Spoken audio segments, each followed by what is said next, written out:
नमस्कार, मैं डॉक्टर अर्चना जोशी, राजकीय महाविद्यालय फागी से।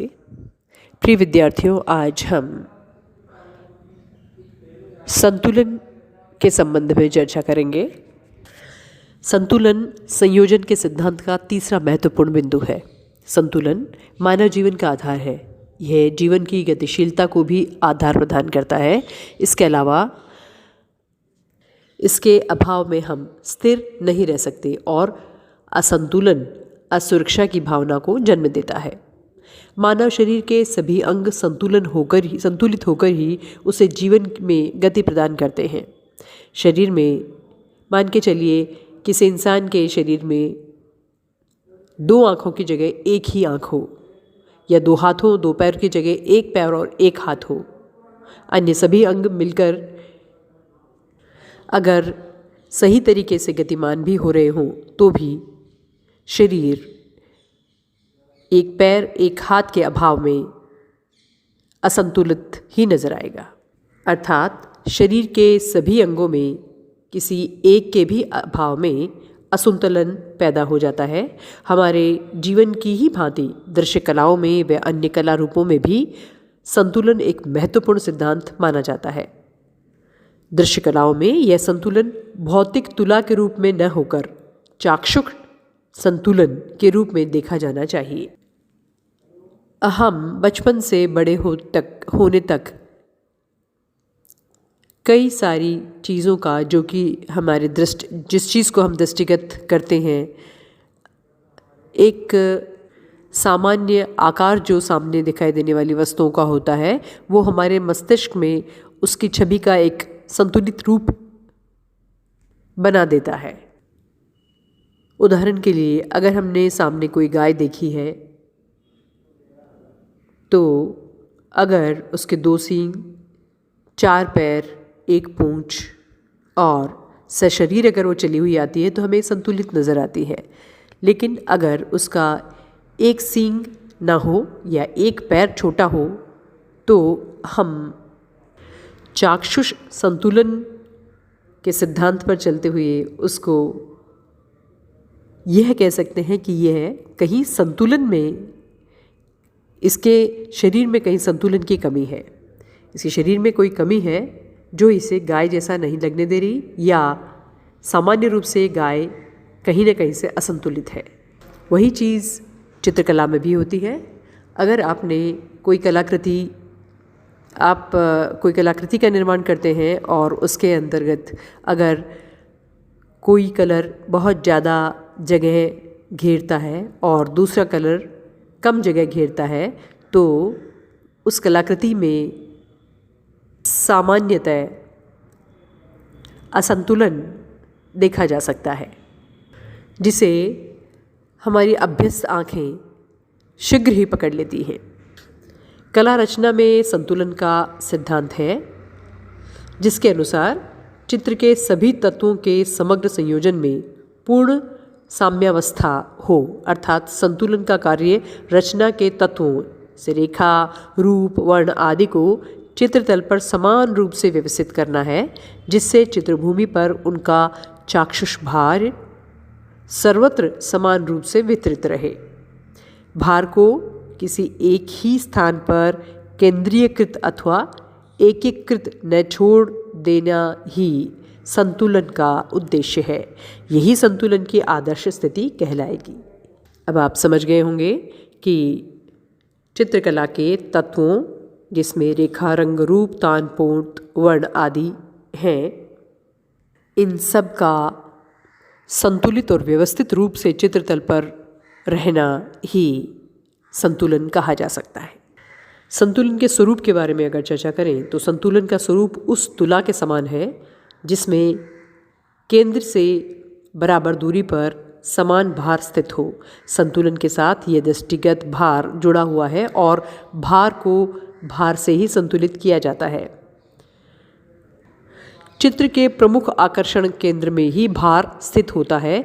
यदि यह भार उचित प्रकार से संयोजित न किया जाए तो चित्र अनाकर्षक हो जाता है। मनुष्य अपने चारों ओर एक व्यवस्था देखना चाहता है। कला रचना में यह प्रवृत्ति सौंदर्यात्मक व्यवस्था से जुड़कर अत्यंत महत्वपूर्ण हो जाती है। सामान्य रूप से यह व्यवस्था भार के एक ही स्थान पर केंद्रित हो जाने से गतिहीन प्रतीत होती है। अतः ऐसी चाक्षुष व्यवस्था की रचना करना आवश्यक होता है जिससे समायोजित होकर उनमें जड़ता न आने पाए और कला रचना में शक्ति व गति से संयुक्त होकर सतत संतुलित स्थिति की रचना हो सके। कलाकृति में संतुलन अथवा दृष्टिगत भार की व्यवस्था को दो भागों में वर्गीकृत किया जा सकता है। पहला सममित संतुलन, दूसरा असममित संतुलन, सिमेट्रिकल बैलेंस और एसिमेट्रिकल बैलेंस। सममित संतुलन इस प्रकार के संतुलन में अंतराल में समान भार वाली व्यवस्था की जाती है, अर्थात अंतराल में एक अथवा एक से अधिक कला तत्वों को जो समरूप अथवा मिलते जुलते रूप हों को समायोजित किया जाता है, जिसके अंतर्गत रचना का एक भाग दूसरे भाग के समान ही होता है। शास्त्रीय स्थापत्य रचनाओं, वस्त्र एवं आभूषण संबंधी अभिकल्पनाओं आदि में सममित संतुलन का प्रयोग किया जाता है। उदाहरण के लिए हम ताजमहल को ले सकते हैं। आप ताजमहल को ठीक से देखिए, अगर एक मीनार दाईं तरफ है तो दूसरी मीनार भी वैसी की वैसी उसी आकार की एक और मीनार बाईं तरफ भी है। तो स्थापत्य में विभिन्न आकारों ने दाईं तरफ और बाईं तरफ को ठीक से संतुलित करके रखा है। सममित संतुलन को औपचारिक संतुलन भी कहा जा सकता है। यह रचना में गरिमा, निश्चलता, गतिहीनता व ठहराव का प्रभाव उत्पन्न करता है। श्रेष्ठ रचनाओं में विश्रांति की स्थिति व विभिन्न तत्वों को बिखराव से बचाने के लिए इसे प्रयुक्त किया जाता है। अब बात करते हैं असममित संतुलन की, एसिमेट्रिकल बैलेंस के बारे में। रचना के अंतर्गत कला तत्वों को समान रूप से व्यवस्थित न करके उन्हें असमान रूप से अर्थात कम या अधिक रूप से प्रयुक्त करना असममित संतुलन कहा जा सकता है। अर्थात चित्रभूमि के अंतर्गत कला तत्वों का समायोजन इस भांति किया जाए कि उनका चाक्षुष भार अथवा आकर्षण असमान होते हुए भी इस प्रकार से व्यवस्थित हो कि वह संतुलित दिखाई दे। इस प्रकार का संतुलन चित्रभूमि में गतिशीलता व सक्रियता का प्रभाव उत्पन्न करता है। अतः इसे औपचारिक अथवा सक्रिय संतुलन भी कहा जा सकता है। रचना के अंतर्गत असममित संतुलन दर्शक की दृष्टि को अधिक शीघ्रता से प्रभावित करता है। इसकी प्रकृति मूलतः गतिशील होती है, परिणामतः कलाकृति के प्रति दर्शक की रुचि का विकास होता है। समकालीन कला रचनाओं में अधिकांशतः असममित संतुलन ही प्राय देखा जाता है। विज्ञापन कला में सर्वत्र यही संतुलन प्रयुक्त किया जाता है। समकालीन स्थापत्य रचनाओं तथा आंतरिक सज्जा में भी इस प्रकार के संयोजन काम में लाए जाते हैं। कला रचना में इन दो प्रकार के संतुलन के अतिरिक्त भी संतुलन का अन्य एक प्रकार मिलता है, जिसे अरीय संतुलन, रेडियल बैलेंस कहा जाता है। इसमें रचना का संतुलन पहिए में लगे अरों की भांति केंद्र से विस्तारित होकर रचना के मध्य भाग को संपूर्ण चित्रभूमि में मंडलाकार गति का प्रभाव उत्पन्न होता है। गतिशीलता की यह स्थिति सममित संतुलन से समन्वित होने से औपचारिक तथा सममिति संतुलन से समन्वित होने से अनौपचारिक प्रतीत होती है। आप जब मेहंदी की डिज़ाइन हाथ पर गोल एक फूल के रूप में बनाते हैं जिसमें अनेक अरों का निर्माण होता है, उससे आप आराम से इस चीज़ को समझ सकते हैं कि अरों के द्वारा अगर एक फूल या सर्कल का निर्माण होता है तो किस तरह से उसे बैलेंस किया जा सकता है। संतुलन अथवा दृष्टिगत भार। संतुलन के सिद्धांत के अंतर्गत चित्र के समस्त तत्वों जैसे रेखा, रूप, वर्ण, तान, पोत आदि का अलग अलग दृष्टिगत भार होता है, जिसे समझना अत्यंत आवश्यक है। तो आइए इस बारे में थोड़ा सा जानते हैं। सबसे पहले लेते हैं रेखा। रेखा का भार। रेखा दिशा का निर्देशन करती है और दर्शक की दृष्टि उसका अनुसरण करती है, अतः इस निर्देशन शक्ति में ही रेखा का भार निहित होता है। आपने देखा होगा कई जगह एक रेखा खींच करके तीर का निशान बना दिया जाता है, तो हमारी आँखें उस तीर की दिशा की तरफ निर्दिष्ट हो जाती हैं। रेखा की विविधता एवं उनके प्रभाव के अनुसार कलाकृति में संतुलन व्यवस्था की जाती है। एक ही दिशा की ओर गतिशील रेखाओं के प्रभाव को रोकने के लिए अवरोधक रेखाओं का प्रयोग किया जाता है। संधि रेखाओं का प्रयोग अवरोध की स्थिति को मृदु बना देता है। आकृति का भार। रचना में आकृति का भार मुख्यतः आकार की विशालता एवं लघुपन पर निर्भर करता है। साथ ही सतह के पोत और सज्जा का अलंकरण ही सघनता आदि की आवृत्ति के चाक्षुष भार में कमी व विस्तार देते हैं। अधिक चाक्षुष भार वाली आकृति केंद्र के समीप होने से चित्रभूमि में संतुलन बनाती है तथा असमान भार वाली आकृतियों की रचना में बड़े रूपाकार केंद्र के निकट व छोटे रूपाकार दूर स्थित किए जाने पर संतुलन की स्थिति बनाते हैं। आकृतिगत व जटिल आकार सपाट तल से अधिक भार रखते हैं। अब बात करते हैं वर्ण के भार के बारे में।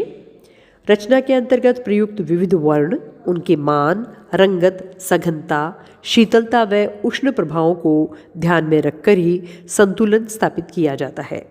उष्ण रंगों में आकर्षण शक्ति अधिक होने के कारण चित्रतल पर उनका भार अधिक दिखाई देता है, अतः शीतल वर्ण अपेक्षाकृत कम भार वाले होते हैं। अतः वर्ण संतुलन के लिए बड़े आकार वाले क्षेत्रों में शीतल व विश्रांतिपूर्ण रंगतों का व छोटे आकार क्षेत्रों में उष्ण व सघनता वाली रंगतों का प्रयोग किया जाता है। उदाहरण के लिए जैसे आसमानी कलर शीतल रंग है, तो इसे चित्रतल पर बड़े भाग में भरा जा सकता है, और पीला या नारंगी रंग उष्ण रंग होने के कारण अगर उसे छोटे भाग पर भी भरते हैं तो वह आसमानी के साथ आराम से संतुलन स्थापित कर सकता है।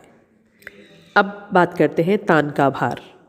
परस्पर विरोधी तानों में आकर्षण शक्ति अधिक होने से उनका भार भी अधिक पैदा होता है, जबकि समान तानों में आकर्षण शक्ति कम होने से उनका भार भी कम होता है। आकृति संतुलन का आलंब सिद्धांत। प्रत्येक संयोजन में एक अदृश्य तुला अपना कार्य करती रहती है। इस तुला का आलंब कलाकृति के केंद्र में स्थित होता है, जिसके माध्यम से दर्शक को संतुलन की अनुभूति होती है। अतः आकृति संतुलन पर तुला के सभी नियम लागू होते हैं। ये नियम जो हैं उन्हें हम इस प्रकार से देख सकते हैं। पहला है, समान भार वाली आकृतियाँ केंद्र से समान दूरी पर रखकर संतुलित होती है। चित्रण में इस प्रकार के संतुलन को औपचारिक संतुलन कहा जाता है, फॉर्मल बैलेंस। असमान भार वाली आकृतियाँ केंद्र से विभिन्न दूरी पर रहकर संतुलित होती हैं। अधिक भार अथवा आकर्षण को केंद्र के समीप रखा जाता है तथा कम भार व कम आकर्षण वाली आकृतियों को केंद्र से दूर स्थित किया जाता है। यदि कोई आकृति दूसरी आकृति से आकार में आधी है तो उसे केंद्र से दुगनी दूरी पर स्थित किया जाना चाहिए। इस प्रकार के संतुलन को अनौपचारिक संतुलन कहा जाता है। बड़ी आकृति को छोटी आकृति के साथ संतुलित करने के लिए छोटी आकृति को पृष्ठभूमि में बनाया जाता है तथा बड़ी आकृति को अग्रभूमि में स्थापित किया जाता है। इससे चित्र में परिप्रेक्ष्य दिखाई देता है और संतुलन स्थापित हो जाता है। ये एक सामान्य सी बात है। अगर आप चाहें तो इसे ड्रॉ करके देखें और आप ये पाएंगे कि बड़ी आकृति और छोटी आकृति को किस प्रकार ड्रॉ करके संतुलित किया जा सकता है। वर्ण संतुलन की बात करते हैं। संयोजन के अंतर्गत वर्ण संतुलन का अपना एक विशेष महत्व है और सुनियोजित रंग संयोजन ही संतुलन का सार है। अतः वर्ण संतुलन स्थापित करने के लिए निम्न प्रविधियां अपनाई जा सकती हैं। विस्तार सिद्धांत। पहला है विस्तार सिद्धांत। संयोजन के अंतर्गत संतुलन स्थापना के लिए साधारणतया विस्तार सिद्धांत का प्रयोग किया जाता है। इस नियम के अनुसार रंगत के बड़े आकार क्षेत्र का प्रभाव शांत व छोटे क्षेत्रों में विरोधाभास का प्रभाव रखा जाना चाहिए। इसके लिए शीत व उष्ण वर्णों के प्रयोग को ध्यान में रखा जाना चाहिए। विस्तृत क्षेत्रों में शांत रंगतें तथा लघु क्षेत्रों में उष्ण रंगतों के प्रयोग से यह प्रभाव उत्पन्न किया जा सकता है। रंगत तान अथवा सघनता के आधार पर शांत व उष्ण वर्णों का ये विरोधाभास उत्पन्न किया जा सकता है।